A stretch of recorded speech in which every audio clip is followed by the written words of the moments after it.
Hi കൂട്ടുകാരെ, ഇന്ന് നമുക്ക് ഇങ്ങനെയൊന്ന് ബ്രേക്ക്ഫാസ്റ്റ് ഉണ്ടാക്കി നോക്കാമേ.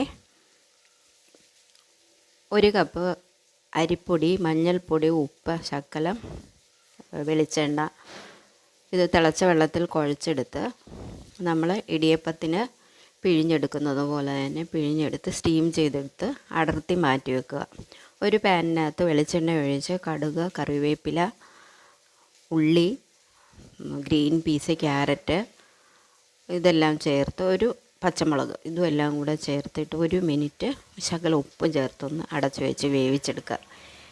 ഇതിലേക്ക് നമുക്ക് നമ്മുടെ ഇടിയപ്പം ചേർത്ത് നന്നായി മിക്സ് ചെയ്തെടുത്തിട്ട് അതിലേക്ക് അല്പം നാരങ്ങ നീരും കുറച്ച് തേങ്ങയും കൂടെ ചേർത്ത് ഇട്ട് ഡ്രൈ ഫ്രൂട്ട്സ് വറുത്ത് വെച്ചിരിക്കുന്നതും കൂടെ ചേർത്ത് എടുക്കുക. നല്ല അടിപൊളിയാണ് കേട്ടോ. എല്ലാവരും ഒന്ന് ട്രൈ ചെയ്ത്